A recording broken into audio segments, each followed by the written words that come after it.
Assalamualaikum warahmatullahi wabarakatuh.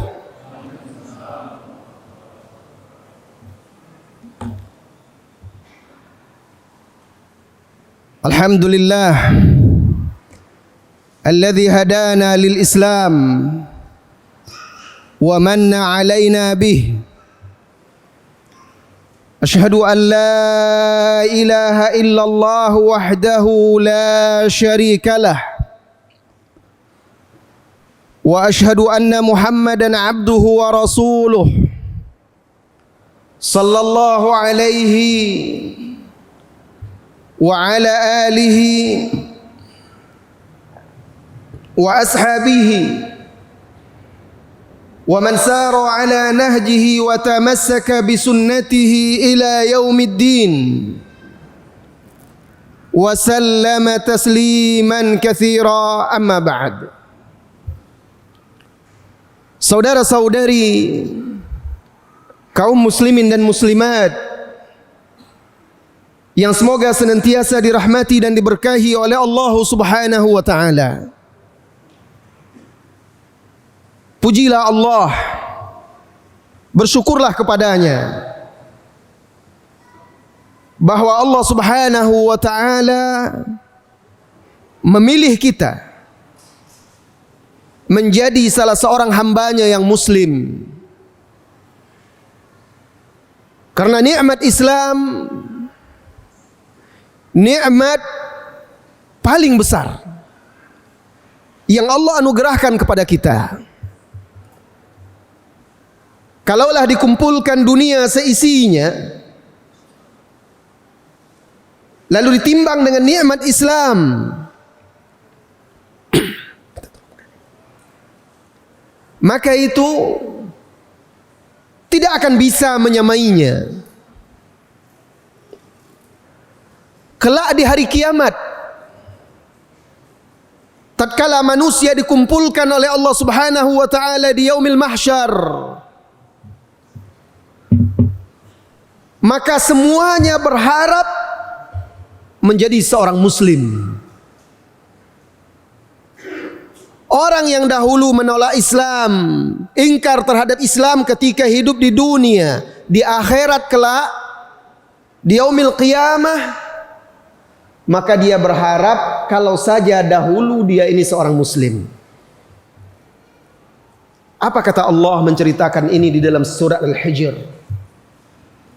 Allah berfirman di dalam surah Al-Hijr, "Rubama yawaddu alladhina kafaru law kanu muslimin." Besok di hari kiamat, orang-orang kafir sangat ingin, yawaddu, kalau saja dahulu ketika mereka di dunia termasuk golongan kaum muslimin. Kenapa? Karena ketika kita dibangkitkan oleh Allah Subhanahu wa taala di hari kiamat, tersingkaplah hakikat. Nampak kebenaran. Yang dahulu matanya tertutup oleh syubhat atau syahwat. Yang dahulu pandangan mata hatinya tertutup oleh kesyirikan, kekufuran. Di hari kiamat semuanya tersingkap. Nampaklah kebenaran yang sejati, yaitu apa yang diridhoi oleh Allah untuk hambanya, Islam. Sehingga semuanya berharap menjadi seorang muslim.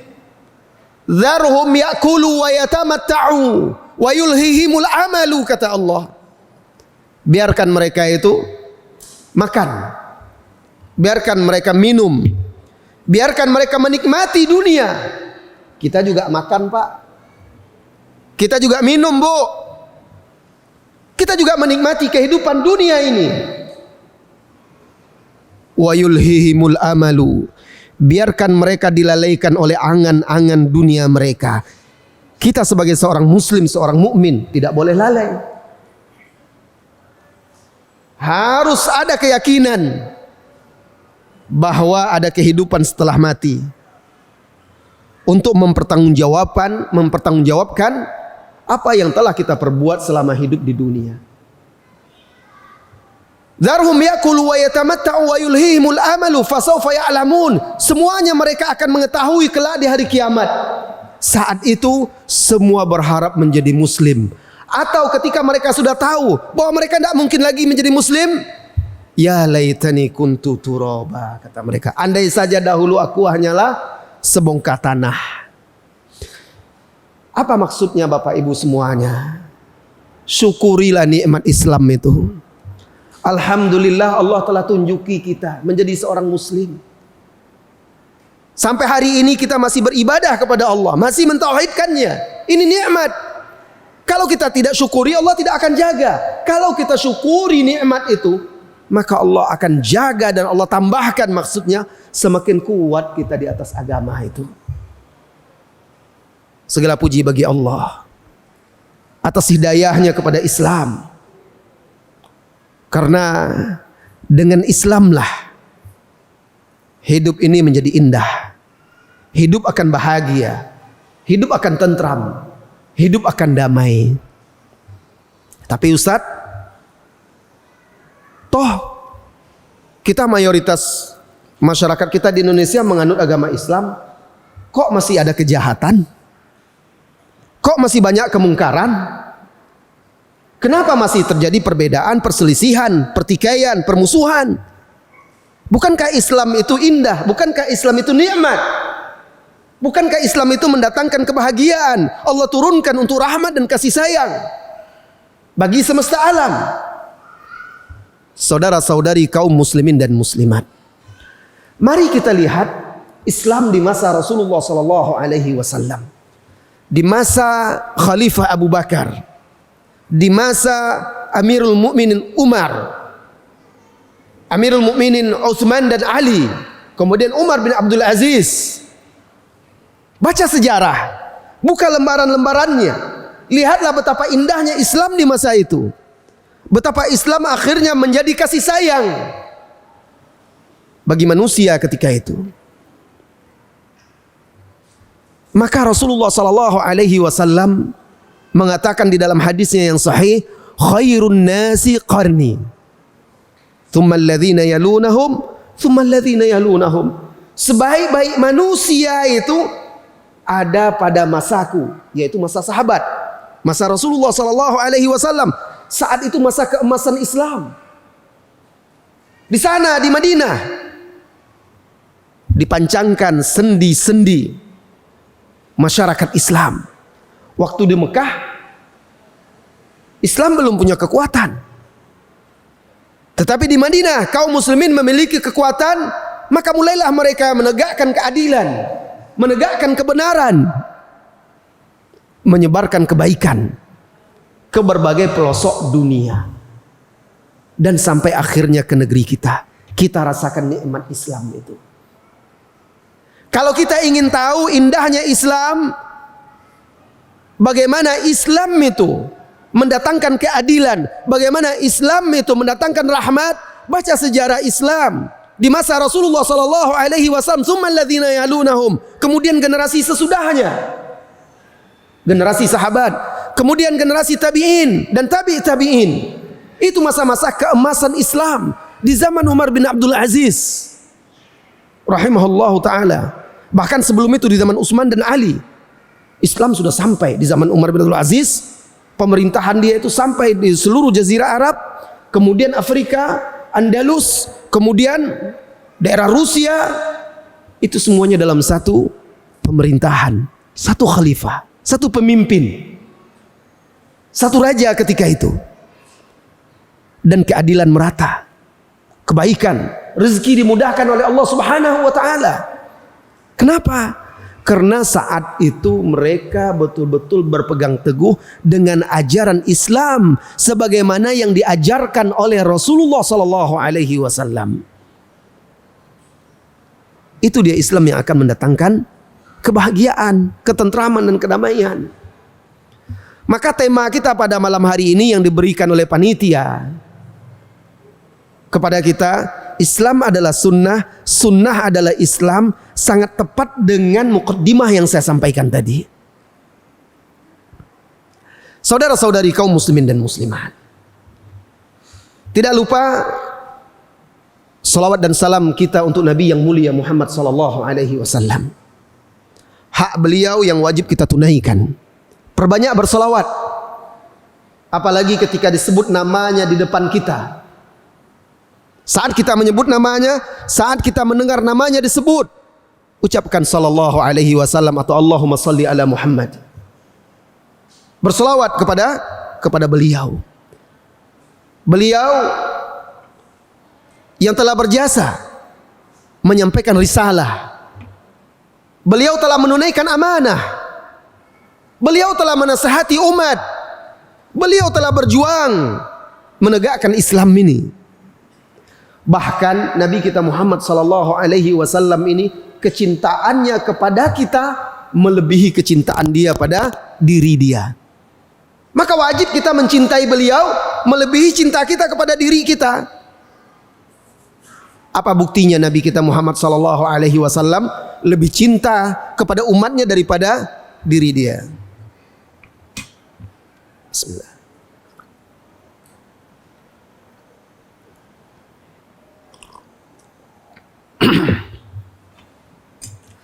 Di hari kiamat, sebagaimana diriwayatkan oleh Imam Muslim dan lain-lainnya, saat manusia dikumpulkan di yaumil mahsyar, di padang mahsyar. Kalau bahasa kitanya padang mahsyar. Tapi kalau di dalam nas-nas sunnah itu disebut yaumul mahsyar, hari manusia dikumpulkan. Matahari didekatkan kepada kepala manusia. Udniyati syams ila ru'usil khalaiq atau ala ru'usil khalaiq. Didekatkan matahari di atas kepala makhluk-makhluk. Ini yang diceritakan oleh Rasulullah sallallahu alaihi wasallam dalam hadis sahihnya. Diriwayatkan oleh Imam Muslim dan lain-lainnya, wajib kita yakini ini perkara gaib. Qadra mil. Didekatkan matahari itu di kepala manusia seukuran 1 mil. Sang perawi yang meriwayatkan hadis ini, sahabat atau sesudahnya, ragu. Apa kata dia? Saya tidak tahu apakah mil yang dimaksud oleh Rasulullah sallallahu alaihi wasallam mil jarak atau mil tangkai celak. Dalam bahasa Arab, tangkai celak, kan ada celak, tabung celak, ada tangkainya untuk dipakai oleh wanita ya. Untuk memasang celak di matanya, itu dinamakan mil. Bayangkan kalau seandainya itu yang dimaksud, alangkah dekatnya. Sekarang saja matahari siang bolong itu kalau di tempat kami di Pekanbaru sana sampai kadang 36, 37, panasnya minta ampun. Ya. Itu kalau di puncak-puncak musim panas ya, ngeri sekali. 38. Itu panas sekali. Kita nggak tahan. Bagaimana kalau seandainya matahari itu didekatkan? Kalau di Arab Saudi itu, di Mekah Madinah itu, kalau puncak musim panas itu, telur itu kalau letak di aspal bisa masak. Bayangkan, di puncak musim panas, kaca mobil itu kadang retak-retak. Itu di puncak-puncak musim panas. Itu panas dunia, matahari dunia. Bagaimana dengan matahari kelak didekatkan kepada kepala manusia?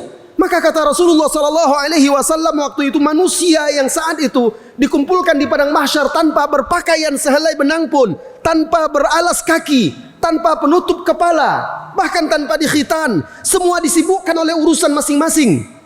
Bercucuran keringat. Ada yang keringatnya menenggelamkannya sampai mata kakinya, ada yang menenggelamkan sampai betis, lutut, paha, pinggang, perut, dada, bahkan sampai ada yang megap-megap tenggelam oleh keringatnya masing-masing sesuai dengan amalannya. Saat itu manusia berdiri dalam satu hari yang sama dengan 1000 tahun. 1000 tahunnya kita. Tidak ada makan, tidak ada minum, semuanya ketakutan. Ibu tidak lagi mengenal anaknya. Anak tidak mengenal lagi ibu bapaknya. Suami tidak kenal lagi istri, istri tidak tahu lagi kepada suami. Yauma yafirrul mar'u min akhihi, kata Allah. Ingatlah hari ketika seseorang lari dari saudaranya. Wa ummihi wa abihi, lari dari ibu dan bapaknya. Wa sahibatihi wa bani, lari dari istri dan anak-anaknya. Likulli imri'in minhum yawma idzin sya'nu yughni. Setiap orang pada hari itu di yaumil mahsyar punya urusannya masing-masing. Dalam ketakutan itu, akhirnya mereka berbondong-bondong ramai-ramai menemui Nabi Adam. Datang menemui Nabi Adam alaihissalam, minta syafaat. Ya Adam, manusia semuanya berbondong-bondong dari yang awal sampai yang akhir. Saya, Anda termasuk di sana semua nanti. Wahai Adam, engkau adalah bapak kami, bapak manusia. Tidakkah engkau melihat keadaan kami saat ini? Ala tara ma nahnu fih. Tidakkah engkau melihat bagaimana dahsyatnya keadaan kami sekarang? Ala tad'ullaha lana, ala tashfa' lana. Berdoalah kepada Allah untuk kami, minta syafaat kepada Allah untuk kami. Nabi Adam waktu itu mengatakan, laqad ghadibal yawma rabbi. Rabbku, Tuhanku hari ini telah murka, dan dia tidak pernah marah murka seperti ini sebelum dan sesudahnya. Aku takut pada diriku, aku mengkhawatirkan diriku. Dahulu aku pernah melanggar larangannya, aku takut dia murka kepadaku. Nafsi, nafsi, aku takut terhadap diriku. Idhabu ila Nuh, pergi kalian temui Nabi Nuh, minta tolong kepada Nabi Nuh. Nabi Adam tidak sanggup. Dia mengatakan takut, khawatir dirinya. Maka manusia berbondong-bondong menemui Nabi Nuh. Mereka pun minta syafaat. Apa kata Nabi Nuh? Sama seperti Nabi Adam alaihissalam. Nabi Nuh alaihissalam mengatakan, hari ini Allah murka dengan kemurkaan yang tidak pernah dia murka seperti ini sebelum dan sesudahnya. Aku dahulu punya doa dan telah aku doakan kepada Allah untuk umatku. Aku takut terhadap diriku, nafsi, nafsi. Diriku. Idhabu ila Ibrahim. Temui Nabi Ibrahim. Pergi pula manusia kepada Nabi Ibrahim. Begitu juga Nabi Ibrahim. Tapi Nabi Ibrahim menyebutkan dia pernah dahulu berdusta, padahal bukan dusta waktu itu.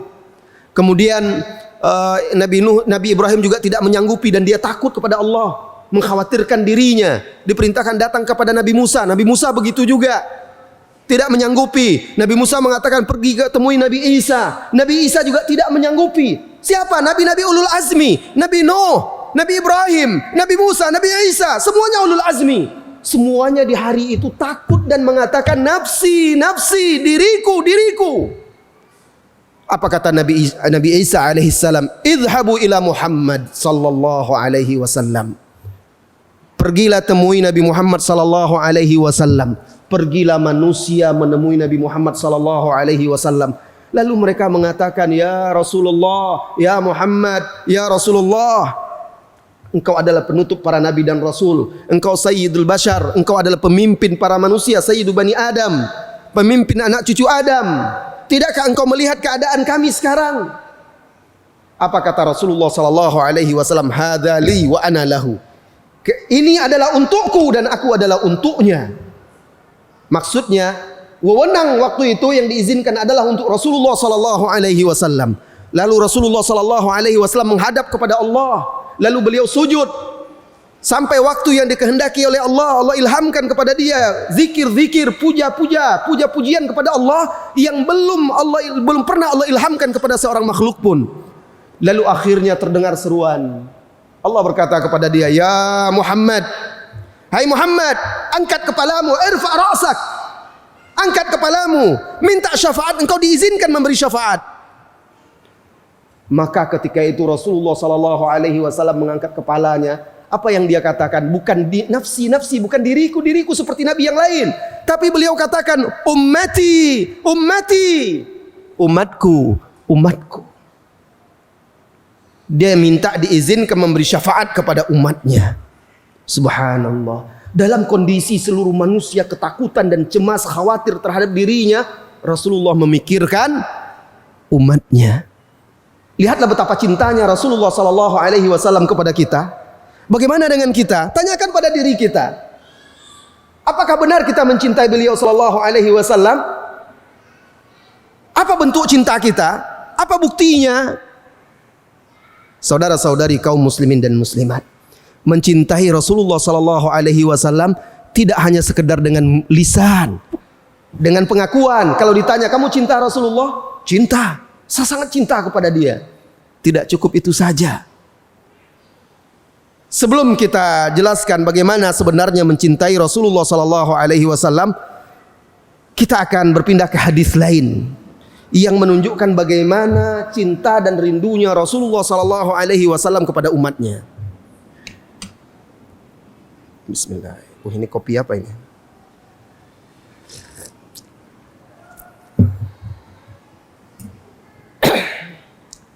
Saat menjelang wafat Rasulullah SAW, beliau pergi ziarah malam hari itu. Ini sebelum beliau sakit. Pulang dari situ beliau langsung jatuh sakit, kemudian sakit sampai 10 hari lebih ya, lalu beliau wafat. Nah, beliau malam itu ziarah ke kuburan Baqi, karena di Baqi itu banyak dikuburkan sahabat-sahabatnya yang gugur atau yang meninggal. Ditemani oleh salah seorang pembantunya. Setelah selesai ziarah, dia berkata, laqad ishtaqtu ila ikhwani. Waktu itu ada sahabat-sahabatnya juga yang lain. Sungguh aku rindu kepada saudara-saudaraku. Rasulullah SAW mengungkapkan dia rindu kepada saudara-saudaranya. Sahabat menimpali, awalasna ikhwanuka ya Rasulullah? Bukankah kami ini sahabat, bukankah kami ini saudaramu ya Rasulullah? La, bal antum ashabi. Bukan, kalian ini sahabatku. Adapun saudara-saudaraku, ikhwanku, kata Rasulullah SAW, qaumun, orang-orang yang kelak datang sesudahku. Mereka itu sangat ingin bersua denganku. Mereka itu sangat ingin melihatku. Mereka itu sangat ingin bertemu dan berjumpa denganku, sekalipun harus menebusnya dengan anak dan keluarganya. Perhatikan hadis ini. Rasulullah SAW rindu kepada umatnya yang datang sesudahnya. Subhanallah. Tidakkah berharap kita termasuk orang-orang yang dirindukan oleh Rasulullah SAW? Tapi apakah pantas? Pantaskah kita dirindukan oleh Rasulullah SAW? Lihat diri kita. Berkacalah. Berkaca dengan apa? Berkaca dengan Islam. Berkaca dengan sunnah. Apakah pantas saya ini dirindukan oleh Rasulullah SAW? Sementara saya tidak pernah merindukannya. Bahkan mungkin saya tidak pernah berharap, bermimpi, berangan-angan yang sangat kuat untuk bisa bertemu dengannya. Kita tidak ragukan lagi kita cinta kepadanya. Tetapi ingat Allah Subhanahu wa taala berfirman, qul in kuntum tuhibbunallaha fattabi'uni yuhibbukumullahu wa yaghfir lakum dzunubakum. Katakanlah, in kuntum tuhibbunallah, jika kalian betul-betul mencintai Allah, katakan hai Muhammad sallallahu alaihi nabi, katakan kepada manusia yang mengaku mencintai Allah, kalau kalian betul-betul mencintai Allah, fattabi'uni, ikutilah aku. Aku di sini siapa? Nabi Muhammad sallallahu alaihi wasallam. Kalau kalian cinta kepada Allah, harus mengikuti aku. Yuhibbukumullah, niscaya Allah akan mencintai kalian, wa yaghfir lakum dzunubakum, dan Allah juga akan mengampuni dosa-dosa kalian. Apa kata Imam Ibnu Katsir menafsirkan ayat ini? Ayat ini menjadi barometer, tolak ukur orang-orang yang mengaku mencintai Allah dan Rasulnya. Maka Allah tantang mereka, kalau benar kalian cinta, ikuti Nabi Muhammad SAW. Kalau benar-benar cinta, pegang teguh ajarannya, amalkan, hidupkan syiarnya. Ditantang oleh Allah Subhanahu wa taala, buktikan. Bukan hanya sekedar pengakuan cinta saja. Saudara-saudari kaum muslimin dan muslimat, mengikuti Rasulullah sallallahu alaihi wasallam itulah dia yang dinamakan oleh ulama kita ittiba'us sunnah, mengikuti sunnah. Kenapa? Karena sunnah itu maknanya secara bahasa adalah thariqah atau jalan. Sunnah itu jalan. Jalan hidup, perilaku. Itu dia sunnah. Maka sunnah itu ada sunnah yang baik, ada sunnah yang buruk. Ada jalan yang baik, ada jalan yang buruk. Ada perilaku yang baik, ada perilaku yang buruk. Di dalam sebuah hadis yang sahih, Rasulullah sallallahu alaihi wasallam pernah bersabda, "Man sanna sunnatan hasanatan falahu ajruha wa ajru man amila biha min ghairi an yanqusa min ujurihim syai'a. Wa man sanna sunnatan sayyi'atan falahu wizruha wa wizru man amila biha min ghairi an yanqusa min auzarihim syai'a." Barang siapa yang menyunnahkan sunnah yang baik. Apa maksudnya menyunnahkan ini? Mencontohkan perilaku yang baik,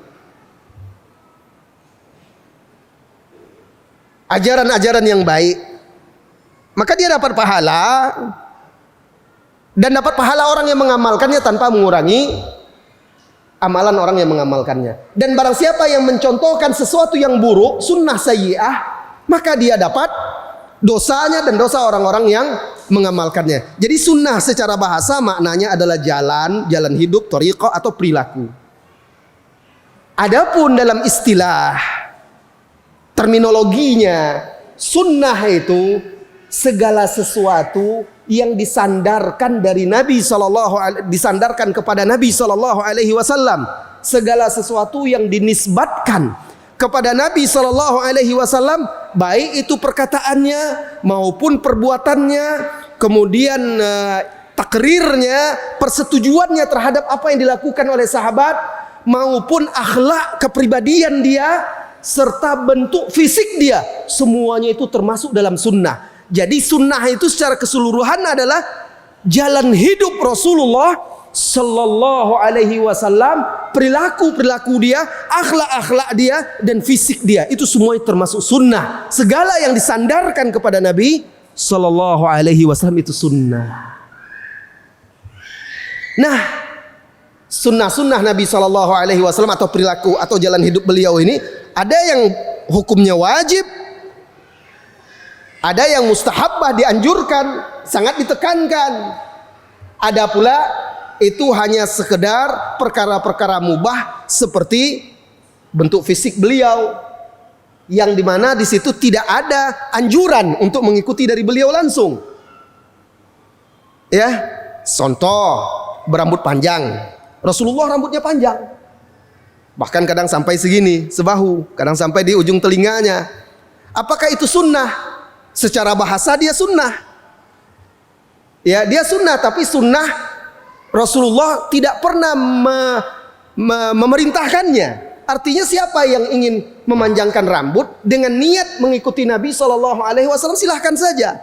Siapa yang memendekkan rambut juga tidak ada masalah, karena itu bukan sesuatu yang diperintahkan oleh Rasulullah sallallahu alaihi wasallam. Sunnah dalam bentuk fisik dia. Itu contoh sunnah yang mubah. Silahkan siapa yang ingin melakukannya boleh. Tapi ada sunnah-sunnah itu yang memang harus kita pegang teguh. Misalnya sunnah-sunnah yang harus kita pegang teguh dalam berprinsip, memegang teguh akidah kita, memegang teguh agama kita, dalam kepatuhan kita kepada Allah, kepada Rasulnya sallallahu alaihi wasallam, mendahulukan perkataan beliau atas perkataan manusia. Itu bagian dari sunnah yang harus kita terapkan dan harus kita pegang teguh. Saudara-saudari kaum muslimin dan muslimat, saya ingin berikan contoh kedudukan sunnah itu di zaman Rasulullah sallallahu alaihi wasallam dan bagaimana mereka bersungguh-sungguh dan betul-betul berpegang teguh dengan sunnah Nabi sallallahu alaihi wasallam.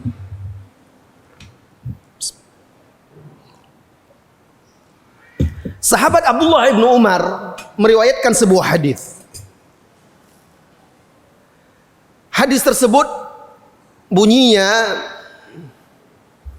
la tamna'u ima'akum au ima Allah la tamna'u nisa'akum, atau dalam lafaz lain la tamna'u ima Allah masajid Allah. Jangan kalian larang wanita-wanita kalian atau hamba-hamba Allah yang wanita jika mereka ingin pergi ke masjid. Jangan kalian larang. Wa buyutuhunna khairul lahunna, dan rumah mereka lebih baik bagi mereka. Abdullah bin Umar meriwayatkan hadis ini. Artinya, kalau istri kita, anak perempuan kita minta izin pergi sholat ke masjid, tidak boleh, tidak ada hak suaminya melarang. Tidak boleh ayahnya melarang. Mau sholat ke masjid kok, boleh, silakan. Walaupun Nabi mengatakan rumah mereka lebih baik bagi mereka, tetapi ke masjid dibolehkan. Ternyata salah seorang putranya Abdullah bin Umar, dia punya anak, sudah punya istri, melarang istrinya ke masjid. Sampailah ke telinga Abdullah bin Umar. Abdullah bin Umar sahabat Nabi. Dia dengar anaknya berkata, saya akan larang istri saya pergi ke masjid. Dipanggilnya anaknya. Dipanggilnya anaknya, lalu dia marah kepada anaknya. Apa kata dia? Saya sampaikan, saya katakan kepada kalian bahwasanya Rasulullah SAW berkata, jangan larang istri kalian kalau mau pergi ke masjid. Engkau malah melarangnya. Dipukulnya dada anaknya, ditepuknya. Demi Allah, saya tidak akan mau berbicara dengan kamu lagi kalau seperti ini. Dia tunjukkan kemarahannya. Kenapa? Karena anaknya ini terang-terangan menentang hadis, menyelisih hadis Rasulullah SAW ini. Walaupun mungkin maksud dia karena dia sangat cemburu kepada istrinya, tapi Rasulullah sudah membolehkan, sehingga mereka lihat bagaimana mereka berpegang teguh dengan sunnah, dengan hadis Rasulullah SAW tadi. Ini sebagai contoh bagaimana mereka memegang teguh agama mereka. Walaupun keluarga mereka, anak dia tegur dan dia ingatkan. Bahkan dia katakan, kalau seperti ini, saya tidak akan mau berbicara lagi dengan kamu.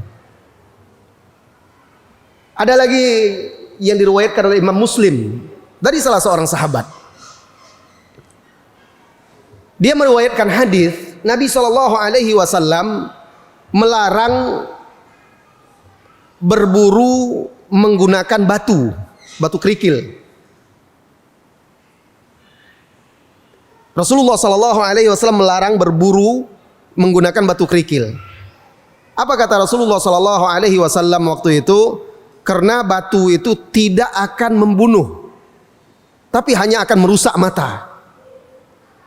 Dan memang ketika hewan, misalnya ada orang dia menembak berburu burung dengan ketapel, maka ketika hewan itu terkena ketapel dan mati, dia mati terkena benturan benda tumpul, tidak mengalirkan darah.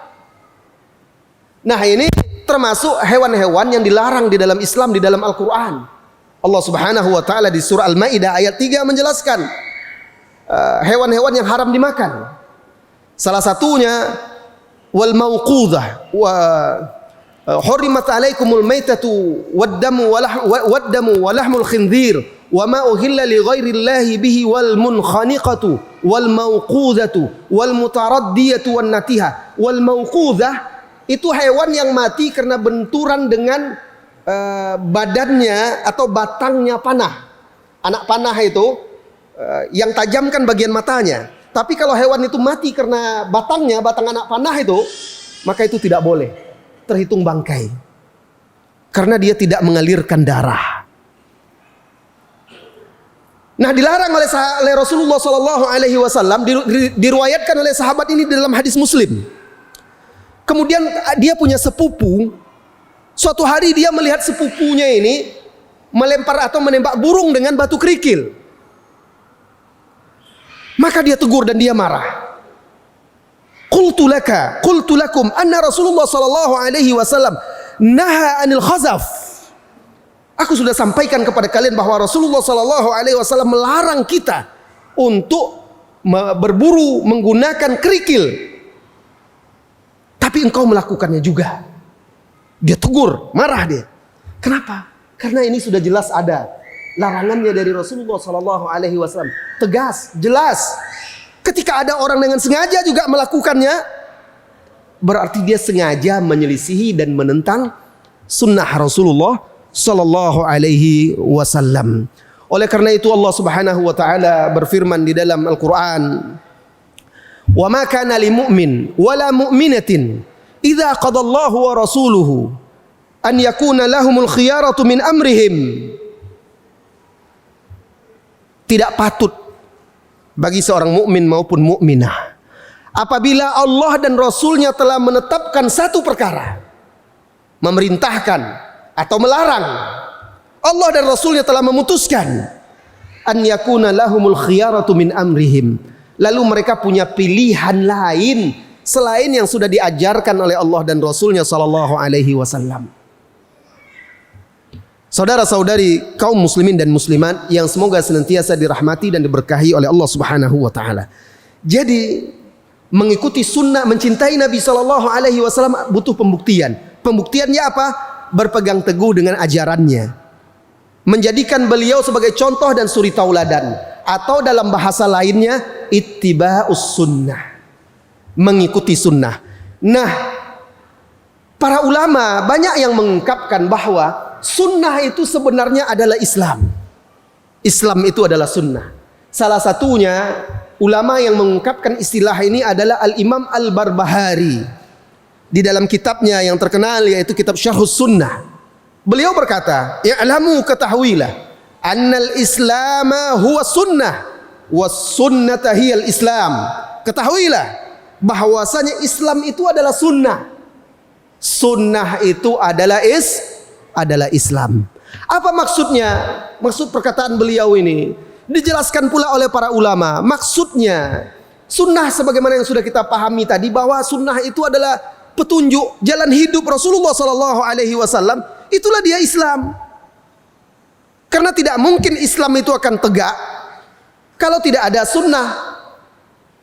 Al-Quran saja tidak cukup, sunnah saja tidak cukup, harus ada Al-Quran dan as-sunnah. Nabi kita yang mulia Muhammad Sallallahu Alaihi Wasallam di Haji Wada, di hadapan lebih kurang 70.000 sahabat, beliau berkata, "Taraktu fikum amraini ma in tamassaktum bihima lan tadillu abada."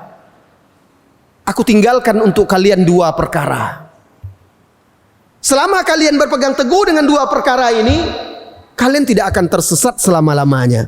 Kitab Allah wa sunnati, yaitu kitab Allah Al-Quran dan sunnahku, kata Nabi Sallallahu Alaihi Wasallam. Jadi tidak ada Islam tanpa sunnah. Begitu juga tidak mungkin ada sunnah tanpa Islam. Kedua-duanya tidak bisa dipisahkan. Seseorang yang ingin berpegang teguh dengan Islam harus berpegang teguh dengan Al-Quran dan sunnah. Seseorang yang berpegang teguh dengan Al-Quran dan sunnah, dialah sebenarnya seorang muslim. Ini yang diajarkan oleh Rasulullah Sallallahu Alaihi Wasallam. Saudara-saudari kaum muslimin dan muslimat. Dan ketika seseorang itu berpegang teguh dengan Islam dan juga dengan sunnah, kemudian mereka meneladani ulama-ulama yang sudah mendahului mereka, mulai dari generasi sahabat, kemudian tabi'in dan ulama-ulama setelah mereka sampai di masa kita ini yang mengikuti mereka dengan baik. Ketika mereka meneladani, ketika kaum muslimin meneladani mereka, ketika itulah Islam akan terasa indah, akidahnya akan kokoh, ibadahnya akan bersih dan murni, akhlak akan menjadi mulia, perekonomiannya juga akan bersih sesuai dengan apa yang diajarkan oleh Allah dan Rasulnya. Maka kemaksiatan, kemungkaran pun akan berkurang.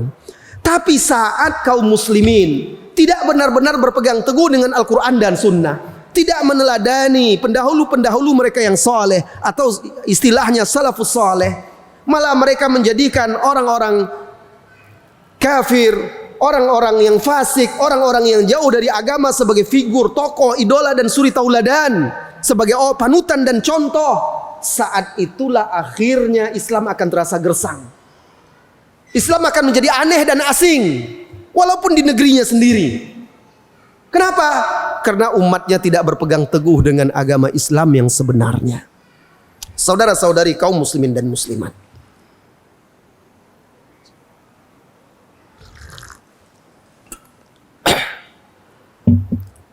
Rasulullah sallallahu alaihi wasallam sebaik-baik suri tauladan kita, dengan akhlaknya, kepribadiannya, banyak sekali orang-orang musyrikin di masa itu yang akhirnya memeluk agama Islam. Orang yang betul-betul berpegang teguh dengan Islam dan sunnah, berpegang teguh dengan sunnah dan Islam, pasti dia akan menjadi kepribadian yang baik. Dimanapun dia berada akan mendatangkan manfaat dan kebaikan. Rasulullah sallallahu alaihi wasallam, lihatlah dia, bagaimana beliau menegakkan Islam, bagaimana beliau berdakwah. Ada sebuah kisah yang menarik dan juga lucu.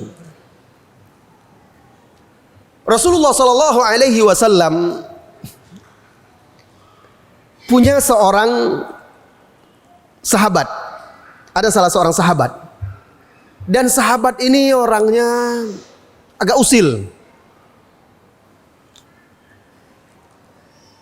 dan suka berbuat lucu, tapi dia mencintai Rasulullah sallallahu alaihi wasallam. Suatu ketika datanglah penjual madu ke kota Madinah. Teringatlah sahabat ini bahwa Rasulullah sallallahu alaihi wasallam suka madu, suka minum madu. Dia beli, tapi dia tidak punya uang, dia hutang dulu. Diambilnya madu itu dengan hutang. Lalu dia datang menemui Rasulullah sallallahu alaihi wasallam dan dia beri hadiah kepada Rasulullah. Ya Rasulullah sallallahu alaihi nabi, ini hadiah dariku untukmu. Dan Rasulullah tidak pernah menolak hadiah. Diterima oleh Rasulullah sallallahu alaihi wasallam. Besoknya datang penjual madu itu menagih utang. Fulan, mana uang madu kemarin? Waduh, dia nggak punya uang. Dibawanya orang itu menemui Rasulullah sallallahu alaihi wasallam. Lalu dia berkata kepada Rasulullah sallallahu alaihi wasallam, "Wahai Rasulullah, bayarkan uang madu kemarin, saya belum bayar." Dia minta Rasulullah bayar. Rasulullah berkata, "Bukankah engkau sudah hadiahkan kepada saya?" "Benar ya Rasulullah, tapi saya nggak punya uang untuk bayarnya, saya masih hutang. Tolong bayarkan." Apakah Rasulullah marah? Merasa direndahkan? Tidak, beliau hanya tersenyum. Lalu beliau yang membayarkannya. Nah, sahabat ini sudah masuk waktu Isya ya. Insya Allah setelah Isya kita lanjutkan kisah sahabat ini. Dan sahabat ini rupanya pemabuk, suka minum khamar dan pernah dicambuk oleh Rasulullah sallallahu alaihi wasallam. Nanti kita lanjutkan setelah Isya insyaallah. Wassallallahu wasallam ala nabiyina Muhammad walhamdulillahirabbil alamin. Assalamualaikum warahmatullahi wabarakatuh. Assalamualaikum warahmatullahi wabarakatuh. Alhamdulillahilladzi arsala rasulahu bil huda wa dinil haqq liyudhhirahu 'ala ad-din kullihi walau karihal kafirun. Asyhadu an la ilaha illallah wahdahu la syarika lah wa asyhadu anna Muhammadan 'abduhu wa rasuluh. Allahumma shalli wa sallim wa an'im 'ala nabiyyika wa rasulika Muhammadin wa ala alihi wa ashabihi wa man tabi'ahum bi ihsan ila yaumiddin, amma ba'd. Ma'asyiral muslimin wal muslimat, kita lanjutkan sedikit kisah tadi. Setelah itu kita akan jawab pertanyaan-pertanyaan dari hadirin. Silahkan bagi jamaah yang mau bertanya, pertanyaan yang saya jawab hanya lewat tulisan ya, sesuai dengan arahan panitia. Silakan tulis pertanyaan dan ajukan ke depan. Nanti insya Allah kita akan jawab. Baiklah saudara-saudari kaum muslimin dan muslimat, kita sampai pada kisah sahabat Rasulullah sallallahu alaihi wasallam yang memberi hadiah madu tadi. Dan kisahnya ini ada di dalam Sahih Bukhari. Nah, beliau ini rupanya beberapa kali ketahuan mabuk, minum minuman keras, sehingga dihukum oleh Rasulullah sallallahu alaihi wasallam. Saat itu hukumnya hukum cambuk. Sampai suatu ketika dia tertangkap lagi mabuk, dihukum dia.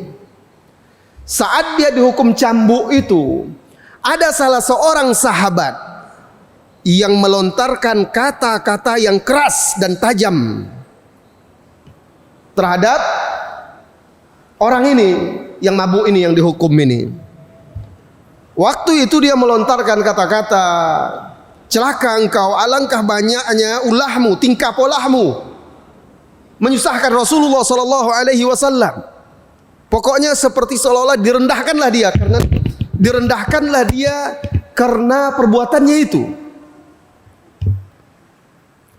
Rasulullah sallallahu alaihi wasallam langsung menegur sahabat yang mencela orang ini. Mahlan, tahan. Kata Rasulullah sallallahu alaihi wasallam, jangan kalian menjadi pembantu syaitan terhadap saudaramu. Aku tahu, innilah a'lam annahu yuhibbullaha wa rasulah. Aku tahu orang ini gini-gini, dia ini cinta kepada Allah dan Rasulnya. Jangan kalian rendahkan. Jangan kalian menjadi pembantu syaitan atas saudaramu yang membuat saudaramu semakin jauh dari Allah Subhanahu wa taala. Ya benar, dia ini salah, dia ini mabuk, harus dihukum. Benar, dia dihukum oleh Rasulullah sallallahu alaihi wasallam. Tetapi tidak boleh direndahkan, tidak boleh dilecehkan. Bahkan Rasulullah angkat secara psikologis dia. Apa kata Rasulullah? Saya tahu dia ini, innilah a'lam annahu yuhibbullaha wa rasulah. Sesungguhnya aku tahu dia ini benar-benar mencintai Allah dan Rasulnya. Bayangkan, seseorang yang beberapa kali tertangkap mabuk lalu dihukum dan orang memandangnya rendah, tapi Nabi memberikan pintu harapan kepada dia. Dia tahu akhirnya salah, dia sadar, dan dia tahu Rasulullah menghukum dia bukan karena benci, tapi ingin menyadarkan dia. Orang yang terpuruk seperti itu, lalu ada seseorang memberi dia harapan. Subhanallah. Kalau tidak, mungkin dia akan berkata dalam diri dia, sudahlah, saya ini memang bandit, memang dasar penjahat, ya sudah, jahat sekalian, kata dia. Kadang-kadang kan begitu. Kalau seseorang itu dijauhi. Pelaku-pelaku dosa, pelaku maksiat, orang yang tergelincir. Karena manusia bisa keliru, bisa salah. Kalau kita jauhi, kita rendahkan, kita lecehkan, bisa jadi akhirnya bertambah parah. Tapi Rasulullah sallallahu alaihi wasallam rangkul dia dengan kata-katanya ini, agar terbuka pintu harapan untuk kembali menjadi baik. Bahwa dia benar tergelincir salah, melakukan dosa, tapi bagaimanapun dia masih bisa dan memiliki kesempatan untuk menjadi orang baik. Nah, ini dia intinya. Lihat indahnya perilaku, sikap Rasulullah sallallahu alaihi wasallam. Demikianlah kalau orang betul-betul meneladani Rasulullah sallallahu alaihi wasallam, bukan hanya sebatas akidah, bukan hanya sebatas ibadah, bahkan juga cara berinteraksi, bermuamalah, mensikapi saudara-saudari kita yang tergelincir melakukan dosa dan salah, insya Allah akan mudah mengajak mereka kepada kebaikan dan mengingkari kemungkarannya. Suatu ketika Rasulullah sallallahu alaihi wasallam sedang pulang ke rumahnya sehabis beraktivitas di luar, sebagaimana diriwayatkan oleh Anas bin Malik, dan kisahnya ada di dalam Bukhari dan Muslim juga. Anas bercerita, Rasulullah sallallahu alaihi wasallam pulang, tiba-tiba datanglah seseorang dari belakang, orang Arab Badui yang terkenal kasar kan. Orang-orang Arab Badui itu yang di pelosok-pelosok gurun pasir itu memang terkenal kasar, keras. Ditariknya baju Rasulullah sallallahu alaihi wasallam, kerah baju Rasulullah ini ditariknya ke belakang. Kata Anas bin Malik, sampai saya melihat memerah leher Rasulullah sallallahu alaihi wasallam karena kuatnya tarikannya itu. Tariknya sampai Rasulullah tertarik ini begini. Seraya orang itu berkata dengan keras, "Hai Muhammad, beri saya uang." Wah, minta uang dia. Beri saya uang dari Baitul Mal. Dari Baitul Mal itu bukan hartamu, bukan pula harta keluargamu. Kalau minta ya minta aja baik-baik kan. Kalau seandainya di zaman sekarang itu salah seorang ustadz begitu kan, bagaimana kira-kira? Ngamuk kan? Bisa jadi orang-orang di dekatnya, jamaahnya ngamuk, bisa dihajar ini habis. Tapi Rasulullah Shallallahu Alaihi Wasallam, kata Anas bin Malik, ketika ditarik seperti itu sambil membekas seperti itu dan dia dibentak dengan kasar, minta uang orang itu, Rasulullah hanya menoleh dengan tersenyum. Tersenyum sampai kata Anas nampak giginya. Senyum Rasulullah Sallallahu Alaihi Wasallam, lalu berkata kepada sahabatnya, ambilkan harta dari Baitul Mal, beri dia, selesai urusan. Tidak ada tindakan kasar, keras, hajar. Ini melecehkan kiai guru kita. Oh, nggak bisa. Rasulullah Sallallahu Alaihi Wasallam orang yang lapang dadanya, pemaaf. Subhanallah. Ini ustaz kita ini dilecehkan dia. Wah, mungkin bisa jadi kalau ada yang malak di jalan, oh nggak bisa ini. Tapi Rasulullah Sallallahu Alaihi Wasallam bahkan ada yang lebih dahsyat daripada itu. Mungkin antum semua tahu dalam sebuah peperangan kisahnya itu masyhur. Rasulullah Sallallahu Alaihi Wasallam habis peperangan beliau istirahat di lembah, sebuah lembah. Dan para sahabat berpencar-pencar cari tempat istirahat. Rasulullah istirahat, Rasulullah tidak pakai pengawal. Istirahat di bawah sebuah pohon, pedangnya digantung di pohon itu. Salah seorang musyrikin diam-diam menyusup, berdiri di depan Rasulullah Sallallahu Alaihi Wasallam, diambilnya pedang itu, dihunusnya, dan Rasulullah terbangun. Karena orang itu membentak Rasulullah Sallallahu Alaihi Wasallam, Muhammad Sallallahu Alaihi Nabi, siapa yang menjagamu dari pedang ini? Ini kan sudah diancam dibunuh ini. Rasulullah Sallallahu Alaihi Wasallam, beliau berkata dengan tenang, Allah dialah yang akan menjagaku. Maka seketika orang itu pun sadar atau lepas pedang itu dari diri dia, gemetar.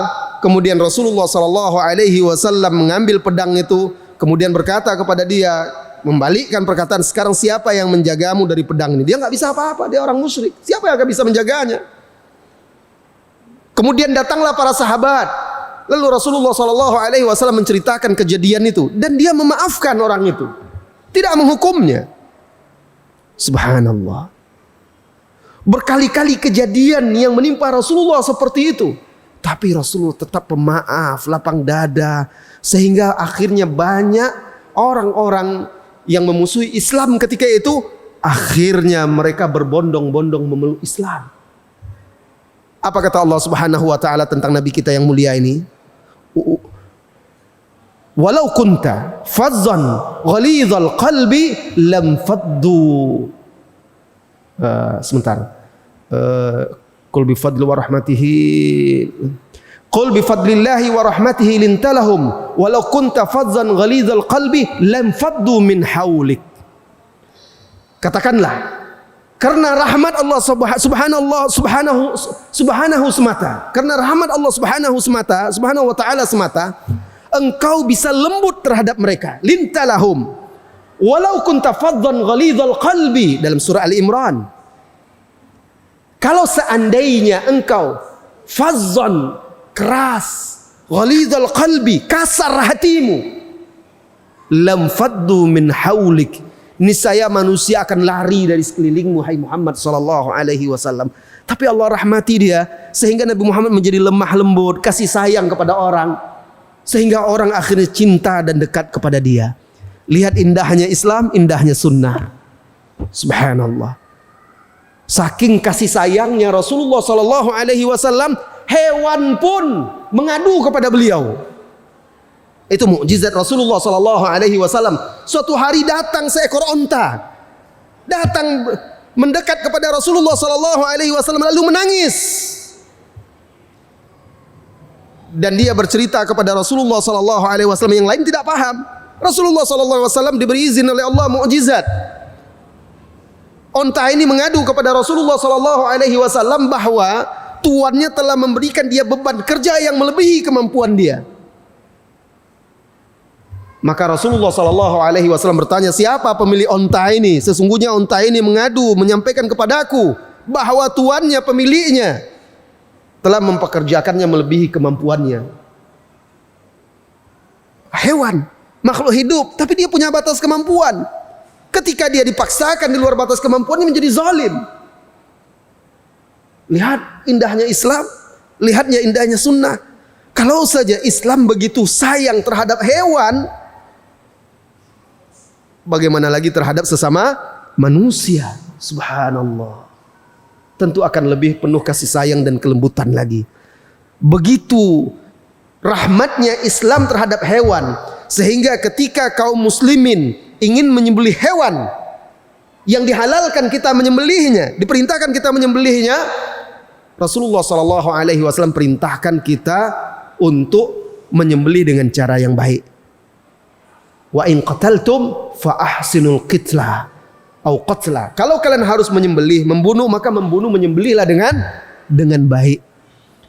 Dilarang oleh Rasulullah Sallallahu Alaihi Wasallam suatu ketika sahabat sedang mengasah pisaunya atau parangnya di hadapan hewan yang akan disembelihnya. Diasahnya parangnya. Nampak oleh Rasulullah Sallallahu Alaihi Wasallam, ditegur oleh Rasulullah Sallallahu Alaihi Wasallam. Apa kata Rasulullah? Aturidu an taqtulahu qatlataini atau marrataini atau kama qala Nabi Sallallahu Alaihi Wasallam. Apakah engkau ingin membunuh hewan ini 2 kali? Karena ketika dia mengasah parangnya, pisaunya di depan hewan yang akan dipotongnya itu, hewan itu sudah ketakutan duluan, tersiksa. Makanya kalau kita ingin mengasah pisau parang yang kita gunakan untuk menyembelih hewan, harus dijauhkan, tidak boleh hewan itu melihatnya, agar dia tidak tersiksa ketakutan. Subhanallah. Ada agama yang indah seperti ini, itulah dia Islam, itu dia sunnah. Sunnah itu Islam, Islam itu sunnah. Maka agama yang begitu baik terhadap makhluk hidup selain manusia, tentunya terhadap manusia akan lebih baik lagi. Akan memperlakukannya dengan baik, dengan lembut, dengan kasih sayang, dan tentunya dengan cara yang adil. Saudara-saudari kaum muslimin dan muslimat, mungkin tidak banyak lagi waktu yang tersisa ya.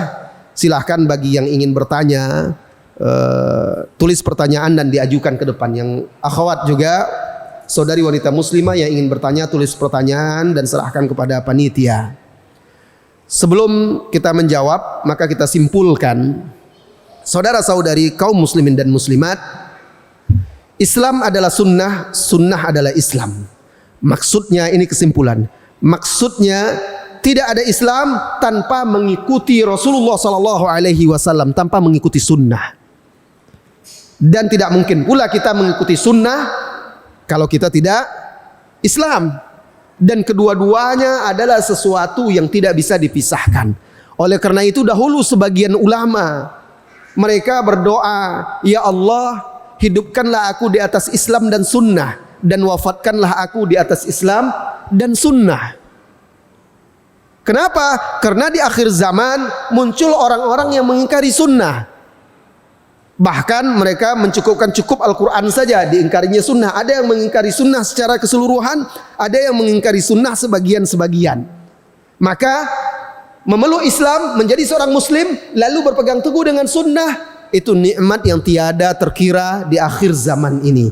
Maka jaga nikmat itu, syukuri Allah Subhanahu wa taala, rawat dia dengan mempelajari Islam, mempelajari Al-Qur'an, mempelajari sunnah-sunnah Nabi yang mulia Muhammad sallallahu alaihi wasallam, lalu mengamalkannya dalam kehidupan kita sehari-hari.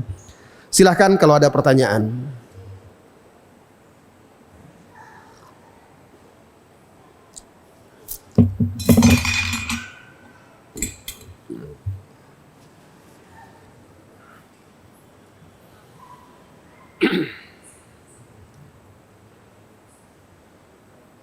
Ada pertanyaan?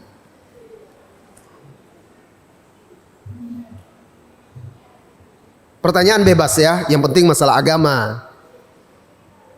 Baik.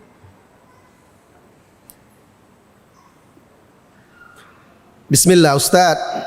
Saat suami berbuat salah yang menyimpang dari sunnah, Ini istri dari seorang istri bertanya. Katanya suaminya menyimpang dari sunnah. Apa sih contoh menyimpang dari sunnah? Ini saya pengen tahu sebenarnya. Kalau dia beri contoh kan lebih jelas lagi. Apakah betul-betul menyimpang atau tidak? Karena kata-kata menyimpang atau salah ini beda loh. Kalau penyimpangan ini bisa berkonotasi ke sebuah kesesatan. Ini jalan yang lurus, ini yang menyimpang. Tapi orang yang ada di atas jalan yang lurus bisa saja salah. Saya, Anda, kita semua, bahkan jangankan kita, para sahabat juga bisa salah, keliru. Yang maksum adalah para nabi dan rasul yang terjaga dari dosa dan salah. Seorang yang mengaku berpegang teguh dengan sunnah bukan malaikat. Dia juga bisa salah, bisa tergelincir. Di zaman Rasulullah SAW juga ada sahabat yang salah. Tetapi orang yang salah maksiat tidak dikatakan dia menyimpang dari jalan yang lurus seperti itu ya. Itu fasik. Kalau menyimpang dari sunnah berarti lawannya sunnah adalah bid'ah. Maka kita perlu tahu, saya pengen tahu sebenarnya apa sih contohnya yang Anda maksud suami Anda menyimpang dari sunnah ini. Biar bisa kita jelaskan. Kemudian istri menasehati, tapi suami tidak terima karena istri dinilai kurang berilmu. Apakah gugur kewajiban istri untuk meluruskan perbuatan suami yang salah? Jazakallahu khairan. Wa anti jazakillahu khairan. Saudariku, ketika kita ingin berdakwah atau menasihati atau meluruskan kekeliruan seseorang, apalagi dia keluarga kita, seperti suami Anda, tentu tidak akan semudah membalik telapak tangan. Dan hidayah itu Allah berikan kepada hambanya dengan proses yang bermacam-macam, sesuai dengan hikmah yang Allah kehendaki. Ada orang menerima hidayah itu melalui proses yang panjang dan berliku, sampai akhirnya dia dapatkan hidayah itu. Ada orang yang memang Allah kehendaki, diberi nasihat satu kali, dia langsung terima, Allah beri hidayah langsung. Itu rahasia Allah Subhanahu wa ta'ala. Tugas kita adalah berusaha semaksimal mungkin untuk memperbaikinya dan berdoa kepada Allah agar dia diberi hidayah.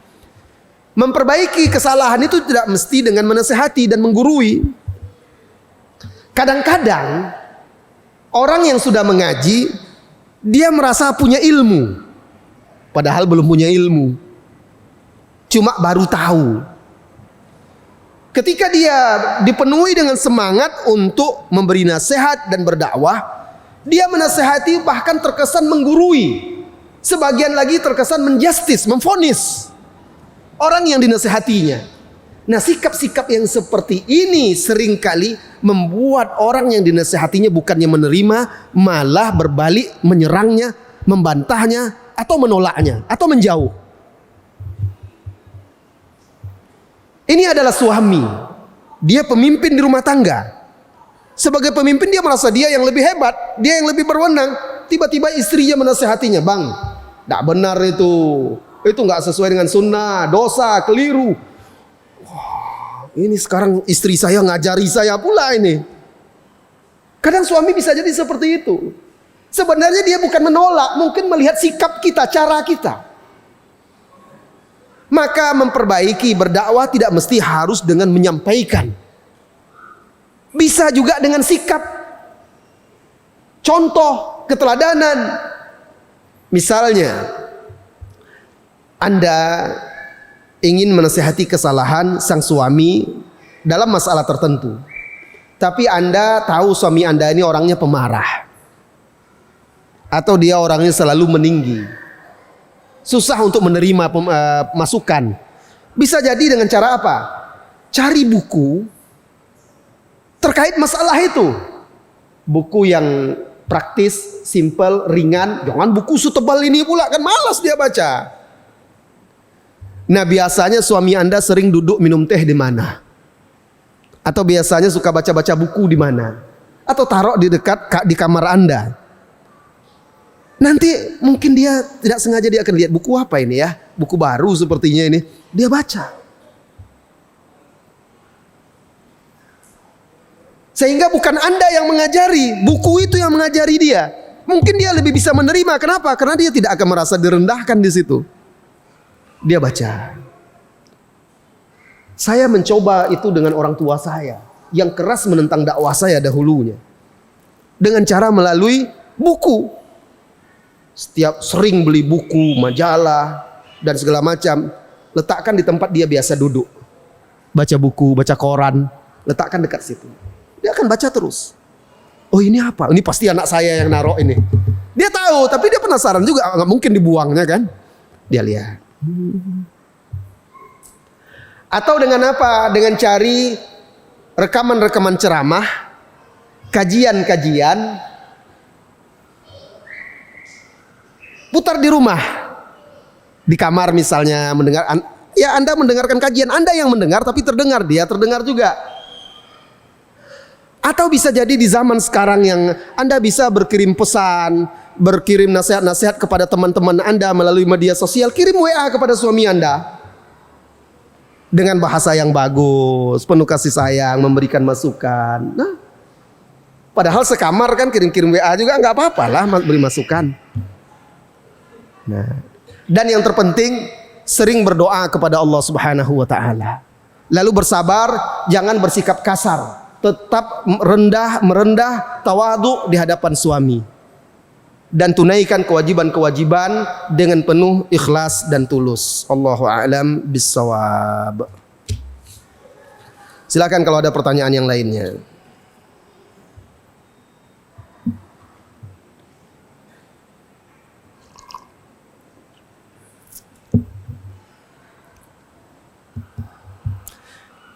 Baik, kalau memang tidak ada, saya cukupkan sampai di sini dan mohon maaf.